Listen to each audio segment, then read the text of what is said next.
It's just defining some terms. So one thing we're going to run across is the Orphan Drug Designation. You can see this is a quote here from the FDA.gov. It says the Orphan Drug Designation Program provides orphan status to drugs and biologics, which are defined as those intended for the treatment, prevention, or diagnosis of a rare disease or condition, which is one that affects less than 200,000 persons in the U.S. or meets cost recovery provisions of the Act. And so it can go on, but that gives us an idea if we've come across that before. The other thing that's really interesting, this is also put out by the FDA, understanding some of their regulatory terms. So quickly, what the FDA approval means, or approved, FDA approved means.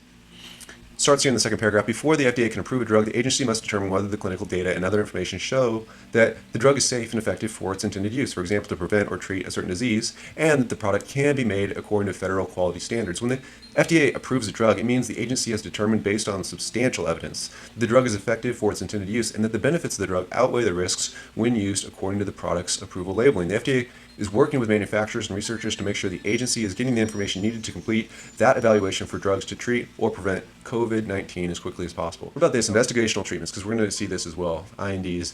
An investigational drug can also be called an experimental drug. Scientists conduct clinical trials to study investigational drugs to see if they can safely and effectively prevent or treat a specific disease or condition. As part of those clinical trials, they might try to discover these following things. Now, that's different from expanded access.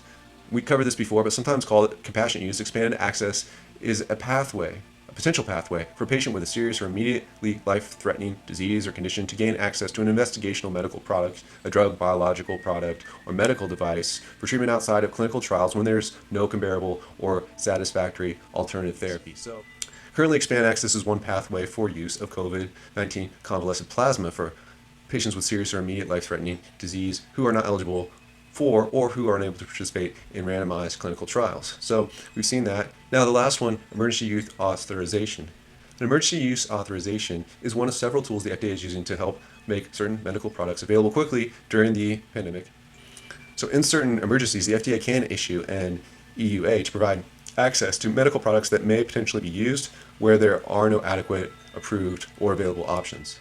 Going to the second paragraph here, the EUA process is different than an FDA approval or clearance. Under an EUA, in an emergency, the FDA makes a product available to the public based on the best available evidence without waiting for all the evidence that would be needed for FDA approval or clearance. So that's the one thing, perhaps, that NeuroRx is going to be requesting. We know that Gilead Sciences has gotten that for remdesivir. We also know that that has been granted for, like we saw here, the convalescent plasma program. So, all right, moving on, this other one is also important, off-label use. It says unapproved uses of approved drugs.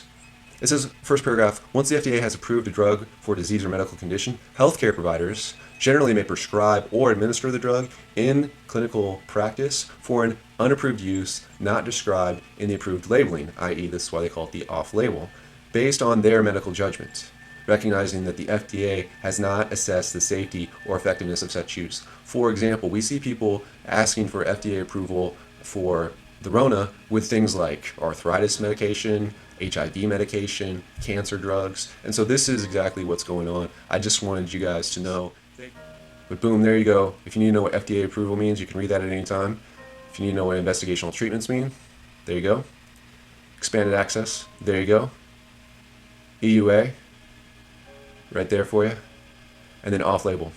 So these are all terms that are going to come up that we need to know and understand what's the difference. Last term we need to know is fast track. This is coming from the FDA because the interview talks about how RLF 100 has been granted the fast track designation. It says that fast track is a process designated to facilitate the development and expedite review of drugs that treat serious conditions and fill unmet medical needs.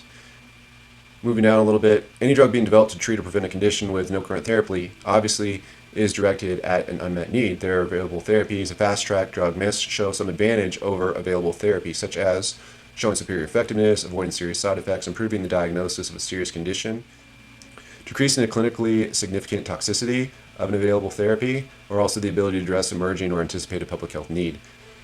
A drug receives fast track designation is eligible for some or all of the following: more frequent meetings with FDA, more frequent written communication from the FDA, eligibility for accelerated approval and priority review if relevant criteria are met, and then rolling review, which means that a drug company can submit completed sections of its biologic license application or new drug application, NDA, for review by the FDA rather than waiting until every section of the NDA is completed before an entire application can be reviewed.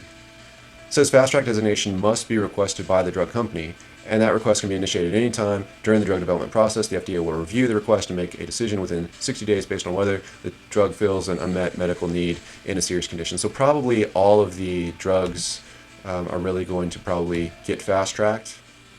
So in all likelihood, when we're looking at the CTAP program, it's probably likely that all of these are going to be granted the fast track. So it's not a huge advantage, I would say, because all of these drugs are basically meeting an unmet medical need like we just read.